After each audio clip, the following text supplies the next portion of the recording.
నా ప్రియదేవునాగమా, ఉదయకాల సమయంలో సజీవుడనే క్రీస్తు మన జీవితంలో చేసేటువంటి కార్యాలు ఏంటి? ఈరోజు యేసుక్రీస్తు ప్రభువు సజీవుడు అని చెప్తున్నాను. మనం ఒక డెడ్ బాడీని పూజించడానికి రాలేదు, ఒక సమాధి ఆరాధనకు రాలా. ఆమేన్. మనం సమాధి ఆరాధనకు వచ్చామండి. సమాధిని ఏమైనా పూజిస్తున్నాం ఇక్కడ? సమాధిని కాదు, సజీవుడి యేసయ్యను మనం ఆరాధిస్తూ ఉన్నాము. నా ప్రియ దేవుజనాగమా, నా ప్రియ సహోదరి సహోదరుడా, యేసుక్రీస్తు ప్రభువు సజీవుడు. ఆయన నీ కోసం ఏం చేయగలుగుతాడు? ఆయన నీ జీవితంలో ఏం చేస్తాడు? ఆయన పునరుత్థానమైనటువంటి దేవుడు. ఆ టైంలో ఉన్నటువంటి ప్రజలకు ఏం చేశాడు? ఈరోజు నీకు ఏం చేయగలుగుతాడు? యోబు ఏనాడో ప్రవచించాడు, నా విమోచకుడు సజీవుడు. హల్లెలూయా. నీ పరిశుద్ధిని కుళ్ళి పట్టనివ్వు. యేసుక్రీస్తు ప్రభు యొక్క దేహం కుళ్ళిపోలా.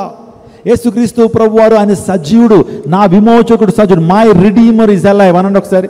My redeemer is alive. నా విమోచకుడు సజీవుడు. యేసుక్రీస్తు ప్రభు వారు సజీవుడు.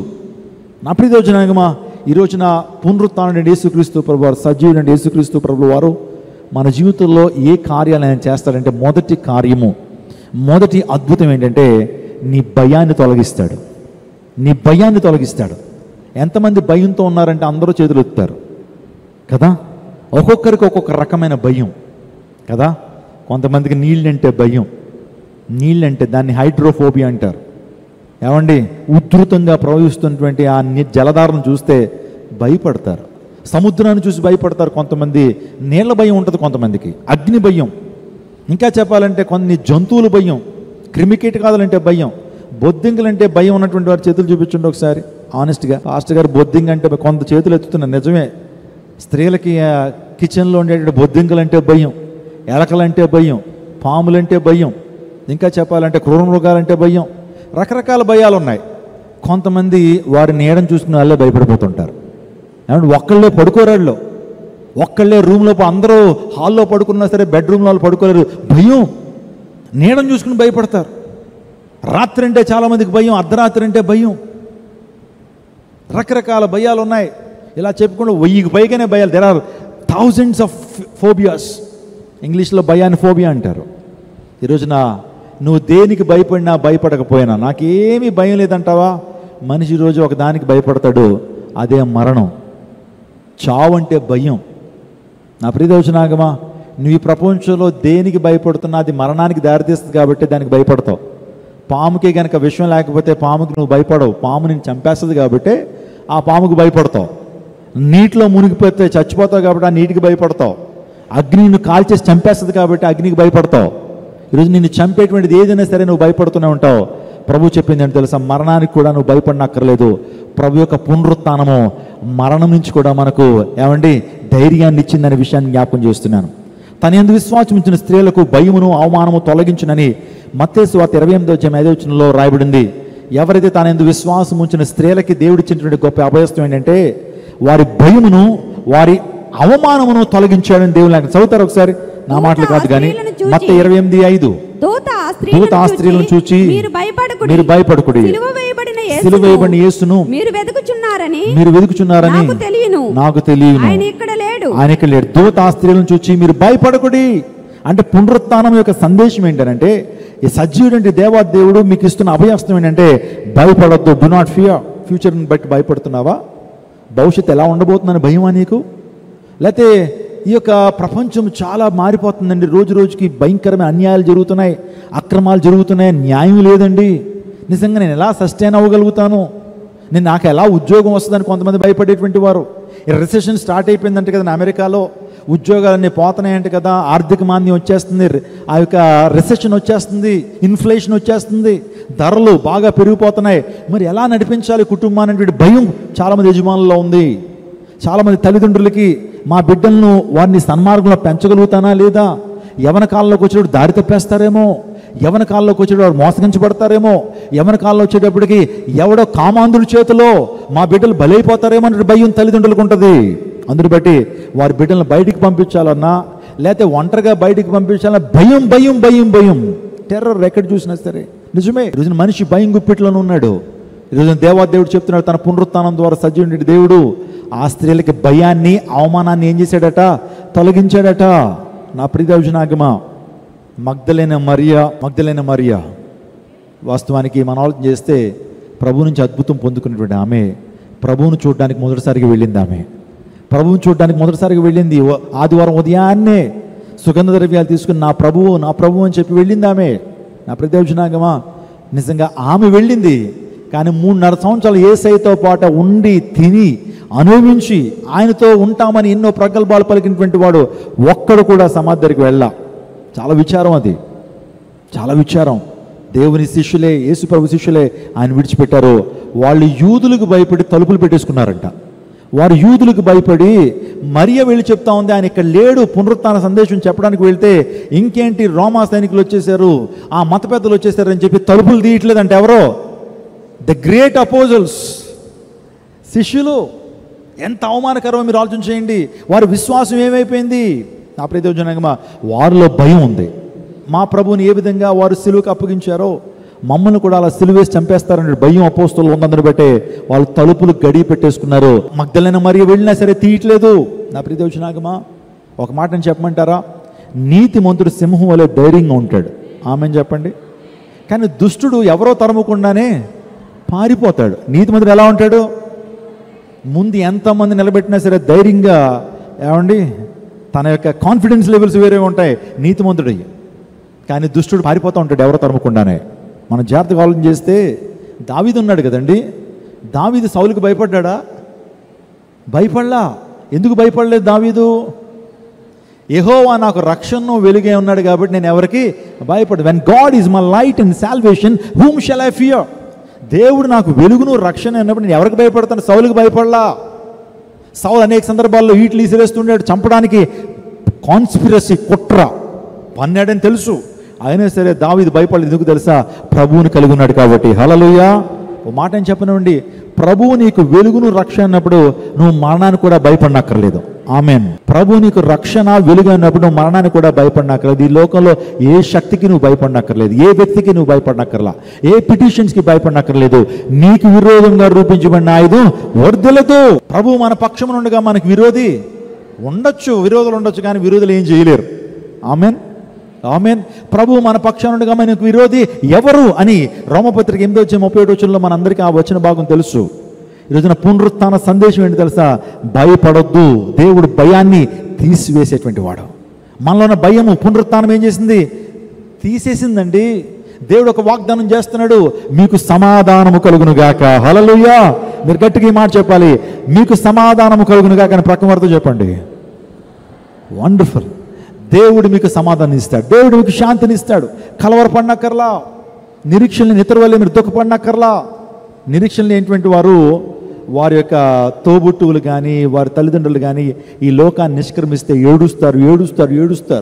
కానీ ఒక మాట అపోస్తలుడైన పౌలు తెస్సలోనిక సంఘానికి రాస్తున్నాడు, నిరీక్షలు ఇతరు వల్లే మీరు దుఃఖపడొద్దు. మీ ప్రియులు వారు ప్రభువునందు నిద్రిస్తే వారు మరలా తిరిగి లేస్తారు, మీరు వారిని మరలా పరలోక రాజ్యంలో చూస్తారు. ఆమేన్. అది క్రైస్తవుకు ఉన్నటువంటి గొప్ప నిరీక్షణ. మరణం అనేది జీవితానికి ముగింపు కాదు, కానీ మరణము నిత్యత్వానికి సింహద్వారము. మన నిరీక్షణ ఏంటి తెలుసా? మనందరం మరలా పరలోక రాజ్యంలో కలుసుకుంటాం. హల్లెలూయా. మనందరం మరలా పరలోక రాజ్యంలో ఇటువంటి సహవాసాన్ని కలిగి ఉంటాం. పరలోక రాజ్యంలో మరలా మనందరం కలిసి యుగ యుగాలు ఆయనతో సంతోషిస్తాం. యుగ యుగాలు ఆ యొక్క సన్నిధిలో, ఆ మహిమలో, ఆ తేజో మహిమ స్థలంలో యేసయ్య యొక్క కుడి పార్శ్వమున సింహాసనం మీద కూర్చుంటాం. అది మన యొక్క విశ్వాసం, అది యొక్క నిరీక్షణ. ఒకవేళ నీ యొక్క తల్లిని పోగొట్టుకున్నావా, లేకపోతే నీ తండ్రిని పోగొట్టుకున్నావా, నీ కుమార్తెను పోగొట్టుకున్నావా, నీ కుమారుని పోగొట్టుకున్నావా, డోంట్ వరీ. ఈరోజు పునరుత్థానం నీకు ఇచ్చేటువంటి గొప్ప శుభప్రదమైన నిరీక్షణ ఏంటి తెలుసా? నువ్వు పోగొట్టుకున్నటువంటి ఈ లోకం నుంచి నిష్క్రమించిన నీ బిడ్డను, నీ తల్లిని, నీ తండ్రిని, తోబుట్టుల్ని మరలా పరలోక రాజ్యంలో చూడబోతున్నావు. హల్లెలూయా. ఆ నిరీక్షణే, అదే శుభప్రదమైన నిరీక్షణ. ఈ నిరీక్షణ ఏమనంటే బ్లెస్డ్ హోప్ అన్నారు. ఏమన్నారు? ఈ మాట చెప్పండి, శుభప్రదమైన నిరీక్షణ. మళ్ళీ చెప్పండి, శుభప్రదమైన నిరీక్షణ. ప్రభు ఆ శుభప్రదమైన నిరీక్షణ మనకి ఇచ్చాడు. ఈరోజు పునరుత్థానము మనకి ఇచ్చినటువంటి గొప్ప ఆశీర్వాదం ఏంటంటే భయాన్ని తీసేసింది. మరణానికి ఇంక భయపడినక్కర్లా. నిజంగా అపోస్తలులు మరణానికి ఏమైనా భయపడ్డారండి? స్టెఫను మరణానికి భయపడ్డా? అపోస్తలులు వారు మళ్ళా విశ్వాసంతో నింపడినప్పుడు మరణానికి భయపడలా. పేతురు చాలా పిరికి పండుగ ఉన్నాడు. పునరుత్థానము జరగ క్రితము పేతురు చాలా పిరికితనంతో ఉన్నాడు. కానీ పునరుత్థానం అయిన తర్వాత, after resurrection of lord Jesus, ఆ పేతురు నిజంగా తనలో ఉన్న విశ్వాసం ఎంత గొప్పదో తెలుసా? పేతురుని తీసుకొచ్చి నీ ప్రభు వలె, నీ నాయకుడు వలె సిలువ వేస్తామంటే వేసుకోండి, నేను మరణానికి సిద్ధమే. కానీ నా ప్రభు వలె సిలువ వేయబడ్డానికి నేను అర్హుని కాదయ్యా. నా ప్రభువుని వేసే స్టైల్లో నన్ను వేయద్దు. సిలువును తిరగేయండి. ఏం చేయండి? తల కిందకెట్టి కాళ్ళు పైకెట్టి సిలువేయండి. నేను మరణానికి సిద్ధమే, మరణానికి సిద్ధమే. మరణం కొరకు ఏనాడు భయపడలేదండి అపోస్తులు. అపోస్తులుని పౌలు ఏమైనా భయపడ్డా? ఆ తర్వాత 12 మంది శిష్యులు కూడా ఒక్కరు తప్పించి మిగతా 11 మంది అందరూ కూడా హతసాక్షులుగా చేయబడ్డారు. చంపేస్తామని చెప్పినా సరే సువార్త ఆపారా? వారు మరణాన్ని ఒక ఆశీర్వాదంగానే భావించారు తప్పించి మరణాన్ని ఒక శాపంగా, జీవితానికి ముగింపుగా వారు భావించలేదు. వారి జీవితంలో మరణము గొప్ప ఆశీర్వాదమే. వారి జీవితంలో మరణానికి భయపడలా. ఈరోజు యేసుక్రీస్తు పునరుత్థానాన్ని నమ్మితే మరణానికి భయపడినక్కర్లా. అమెరికా దేశంలో ఒకే వీధిలో ఇద్దరు ఒక వారం వ్యవధిలో చచ్చిపోయారండి. ఇద్దరు కూడా సెలబ్రిటీస్. ఇద్దరికి కొన్ని లక్షల మంది, వేల మంది అనుచరులు ఉన్నారు. ఒక వ్యక్తి పేరు రాబర్ట్ ఇంగర్సోల్. మీకు తెలుసా రాబర్ట్ ఇంగర్సోల్ అంటే? గొప్ప నాస్తికుడు అండి, గొప్ప నాస్తికుడు. అనేక మందిని చెడగొట్టాడు. నాస్తికుడు అని. అతనికి చాలామంది శిష్యులు ఉన్నారు. అతను చచ్చిపోయాడు ఒకరోజు. మరి ఎవరైనా ఎప్పటికైనా చనిపోవాలి కదా. చనిపోతే భార్య పిల్లలు ఏడ్చారండి, తన అనుచరులు ఏడ్చారండి. మా నాన్న ఇంకెప్పుడు మేము చూడలేము ఆయన్ని అని చెప్పి ఫ్యూనరల్లో ఏడ్చుకుంటా తీసుకెళ్లారు. వాళ్ళకి హోప్ లేదు, నిరీక్షణ లేదు. మరలా మా తండ్రిని మేము చూస్తామనేటువంటి హోప్ లేదు. ఈయనే రాబర్ట్ ఇంగర్సోల్ అనేటువంటి గొప్ప వ్యక్తి అమెరికా దేశంలో. అదే వీధిలో ఇంకొక వ్యక్తి ఉన్నాడు, డాక్టర్ డిఎల్ మూడీ. దైవజన్ డిఎల్ మూడీ గారు కూడా చక్కటి పరిచయం చేసి కొన్ని లక్షల ఆత్మలు ప్రభు దగ్గరికి నడిపించి ఆయన కూడా మృతి చెందితే తన భార్య పిల్లలకు చెప్పాడట, నేను మరణిస్తాను, మరింత నిశ్చయమైన స్థలానికి వెళ్తాను, అది నాకు బ్లెస్సింగు, ఈ లోకం నుంచి నాకు ప్రమోషన్. అది ఏంటది? చాలామంది మరణించిన వారిని ఏమంటారంటే హీ ప్రమోటెడ్ టు గ్లోరీ అంటారు. ఏమంటారు? He promoted to the glory. ఆయన మహిమలోకి ఏం చేయబడ్డాడు? చేర్చబడ్డాడు. ప్రమోషన్ అంటే ఏంటి? ప్రమోషన్ అంటే ఎంతమందికి విచారం? జాబ్ చేస్తున్న వాళ్ళు చెప్పండి, ప్రమోషన్ వస్తే ఎంతమందికి విచారమా? హ్యాపీ. చర్చిలో చాలామంది సాక్ష్యాలు చెప్తారు. నిన్న ఎవరో సహోదరు నాకు కాల్ చేశారు, పాస్టర్ గారు నాకు ప్రమోషన్ వచ్చిందండి, శాలరీ 100% హైక్ వచ్చిందండి, దేవుడు చేసిన కార్యం అని చెప్తా ఉంది. నిజంగా చాలా సంతోషం అనిపించింది. ఈ రోజున మరణం అనేది క్రైస్తవునికి ఏంటి? డిమోషనా, ప్రమోషనా? ఇంక్రిమెంట్లు పెరిగిపోతాయి, శాలరీ పెరిగిపోద్ది. Promotion, death is a promotion to the eternity. అర్థమవుతుందా? డాక్టర్ డిఎల్ మూడీ చనిపోయిన తర్వాత ఆయన సమాధిని చాలా చాలా వైభవంగా తీసుకెళ్లారు. ఆయన తీసుకెళ్తున్నప్పుడు వెనకాల ఒక మ్యూజిక్ బ్యాండ్, వర్షిప్ బ్యాండ్ ఆరాధిస్తూ తీసుకెళ్తా ఉన్నప్పుడు అందరూ ఆశ్చర్యపోయారు. భార్య కంటిలో కంటి చుక్కలేదు. ఎందుకు తెలుసా? తన తండ్రి చెప్పాడు, నేను పరలోక రాజ్యానికి వెళ్తున్నాను, మరలా మిమ్మల్ని కలుసుకోండి. ఏదో రోజున మీరు రక్షణ పొందారు కాబట్టి మీరు కూడా ఈ ప్రాంతానికి వస్తారు, మరలా మనందరం ఇక్కడ ఫ్యామిలీగా కలుసుకుంటాం, నా ప్లేస్ మారుతుంది అంతే. స్తోత్రం చెప్పండి. నమ్ముతున్నారా మీరు? ఏమండి, ఇలాంటి విశ్వాసం అండి క్రైస్తవ విశ్వాసం. నిరీక్షణతో మాట్లాడతారు. మాకు పెద్దమ్మ గారు ఉండేవారు, ఆమె ప్రభువుని నమ్ముకోలేదు. అప్పుడప్పుడు మా ఇంటికి వచ్చేవారు. వచ్చినప్పుడు మా అక్క ఉండేదండి. మా అక్క చాలా అద్భుతంగా స్వార్త చెప్పేది. పెద్దమ్మ, మరి నువ్వు ప్రభువుని నమ్ముకోవాలి, ప్రభువుని నమ్ముకోకపోతే నువ్వు నిత్య నరకాగిరి గుండానికి వెళ్తావు, ప్రభువుని నమ్ముకో అంటే ఆమె అనేది చచ్చిపోయిన తర్వాత ఎక్కడే, చచ్చిపోయిన తర్వాత తక్కుడో బిక్కుడో ఏం జరుగుతుందో నీకు తెలుసా అనేది. ఆమె ఇంకా అనేది చనిపోయిన తర్వాత ఈ పిట్ట గొట్లంట మెట్లంతా తిరుగుతూ ఉంటుంది తప్పించి నిత్యత్వం ఏమీ లేదు, మీరందరూ కూడా పిచ్చి పట్టేసి ఉన్నవారని మాట్లాడుతూ ఉండేటువంటిది. ఆమెకి మరణం తర్వాత ఏం జరుగుతుందో ఆమెకు తెలియదు. So she doesn't know what happens after death. But as we Christians, as we God's people, we knew what happens after death because Jesus has let us know what has happened after death. యేసుక్రీస్తు ప్రభు వారు మనకు already చెప్పారు, మరణం తర్వాత ఒక జీవితము ఉన్నది. ఆ జీవితం కోసం ప్రయాసపడండి. ఈ లోకము దాని ఆశలు గతించిపోతాయి, ఈ లోకము దాని ఆశలు గతించిపోతాయి, కానీ నా రాజ్యం సుస్థిరమైనటువంటి రాజ్యం. ఆయన వాగ్దానం ఏం చేశాడు తెలుసా? నేను స్థలంలో మీరుండులాగా మీ కొరకు స్థలం సిద్ధపరచ వెళుతున్నాను. యోహాను సువార్తలో ఆ మాట ఆయన చెప్తున్నాడు. I'm going to prepare the place where I'm dwelling. In my father's house there are so many mansions, if not I will let you know. నా తండ్రి ఇంటి అనేక నివాసములు కలవు, లేని ఏళ్ల మీతో చెప్పుదును. నేనుండు స్థలములో మీరు ఉండులాగున, ఎక్కడైతే ఏ మహిమలో అయితే ఉంటానో, ఏ ధవళ సింహాసనం మీద అయితే నేను కూర్చుంటానో, అదే ధవళ సింహాసనం మీద మిమ్మల్ని కూడా కూర్చుండబెట్టడానికి నేను ముందు వెళ్తున్నాను.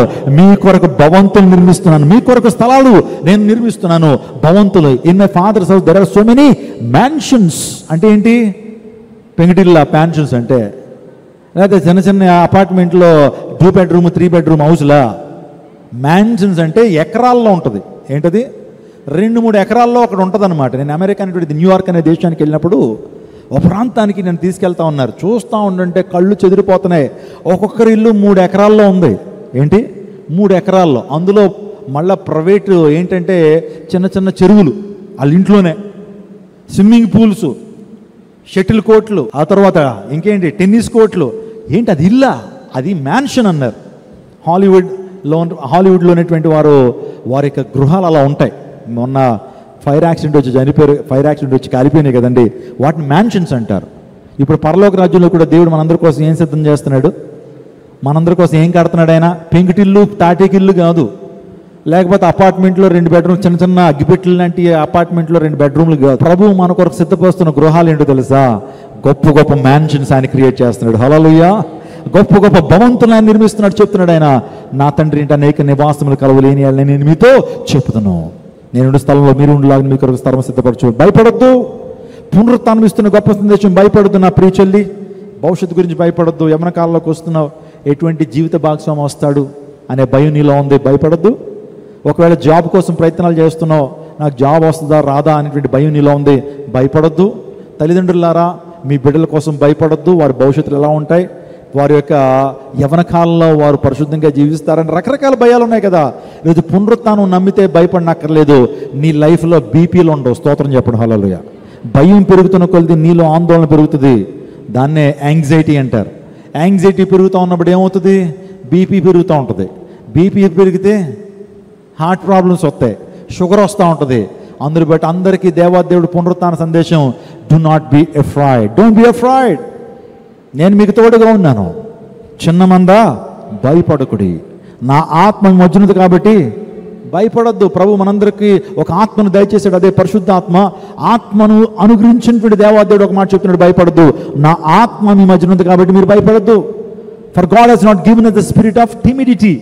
దేవుడు పిరికితనం గల ఆత్మను మనకి ఇవ్వలా. శక్తియు ప్రేమయు ఇంద్రియ నిగ్రహం ఆత్మనే ప్రభు ఇచ్చారు.